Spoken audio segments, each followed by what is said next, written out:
मारा किस लिए था? ऐसा बात ही है, कब आउट ऑफ कंट्रोल हो गया। इतने दिन बाद फिर क्यों आपने सोचा कि हम अब एक्सेप्ट कर लें? वो अफसोस जीने नहीं दे रहा।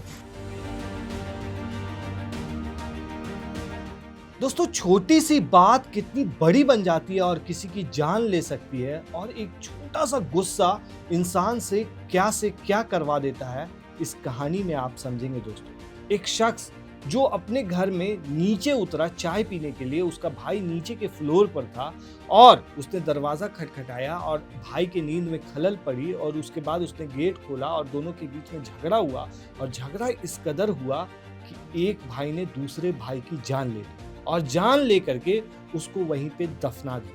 दफनाने के बाद वहीं पे छोड़ दिया। 10 दिन के बाद ये पूरा मामला खुला। आखिर क्या है पूरी कहानी, चलिए आपको बताते हैं।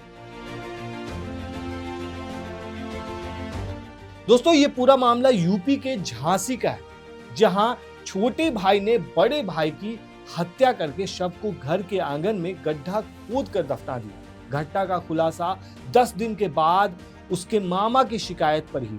असल में दोस्तों, जब पूछताछ हुई तो आरोपी ने बताया कि चाय बनाने को लेकर दोनों के बीच विवाद हुआ था। गुस्से में उसने भाई की हत्या कर दी। वारदात के बाद छोटे भाई को अपने किए पर पछतावा भी हो रहा है। वहीं आरोपी की निशानदेही पर पुलिस ने मजिस्ट्रेट की मौजूदगी में जमीन खुदवाकर शव को बरामद भी किया। शव को कब्जे में लेकर पोस्टमार्टम के लिए भेज दिया गया है। मामले में आगे दोस्तों कानूनी कार्रवाई की जा रही है। दोस्तों, जिसने ये हत्या की है उसका नाम मुसर्रिक बेग है। मुसर्रिक बेग की माने तो 10 फरवरी को मां कहीं गई हुई, जबकि पत्नी जो है वो मायके गई हुई थी। मकान के ऊपरी हिस्से में रहने वाला भाई, उसका जो बड़ा भाई था तारिक, सुबह चाय बनाने के लिए नीचे आया तो उसने किचन में जाने के लिए छोटे भाई के कमरे की कुंडी बजा दी, जिससे मुसर्रिक की नींद में खलल पड़ गई और दोनों भाइयों में विवाद होने लगा। विवाद इतना बढ़ गया कि जो मर गया था यानी कि तारिक, उसने चाकू उठा लिया। ये देखकर मुसर्रिक ने कुल्हाड़ी उठा ली और गुस्से में बड़े भाई के सिर पर वार कर दी, जिससे वो वहीं गिर पड़ा और कुछ देर में दम तोड़ दी। जिसके बाद मुसर्रिक ने घर के पिछले हिस्से में गड्ढा खोदकर लाश को दफन कर दिया। भाई की नजर न आने पर जब मां ने पूछा तो वो झूठ बोलता रहा और फिर पुलिस को भाई के गुमशुदा होने की खबर दी। कहाँ वार किया था? सिर पे? मलाल हुआ था कि नहीं हुआ है?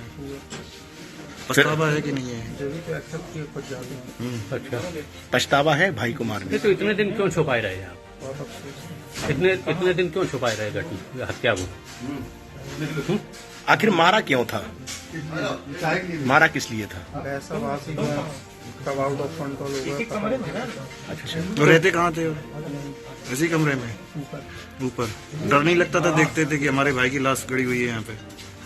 अफसोस बहुत होता। तो कैसे दफना दिया तुमने? कैसे दफनाया? कैसे उसमें काय में मतलब सीधा लिटाया? कैसे किसी के अंदर रख के काय में रखा? किसी में नहीं ऐसी। अच्छा, गड्ढा गाय से खोदा था? गैती पड़ी हुई। खेती खोद गई। उसी दिन गाड़ा था? उस जिस दिन खोदा उसी दिन गाड़ा? अच्छा, माँ को आप गुमराह करते रहे क्यों? माँ से क्या कहते रहे आप? पता नहीं कहाँ। अच्छा, फिर आप गए थे थाने तो रिपोर्ट ये लिखाने? इतने दिन बाद फिर क्यों आपने सोचा कि हम अब एक्सेप्ट कर लें? वो अफसोस जीने नहीं दे रहा। अच्छा, तारिक के गायब होने से उसकी माँ और जो मामा थे वो काफी ज्यादा परेशान थे। मुसर्रिक की जो एक्टिविटीज थी दोस्तों, वो काफी कुछ कह रही थी। मतलब कि ऐसा कांड करने के बाद वो अजीब तरह का बिहेव कर रहा था, जिससे उसके मामा को शक हुआ और उन्होंने पुलिस से बात की इस मामले को लेकर के। पुलिस ने जब मुसर्रिक से पूछताछ की तो वो वहीं टूट गया और हत्या कर शव को दफन करने की बात को भी उसने कबूल कर लिया।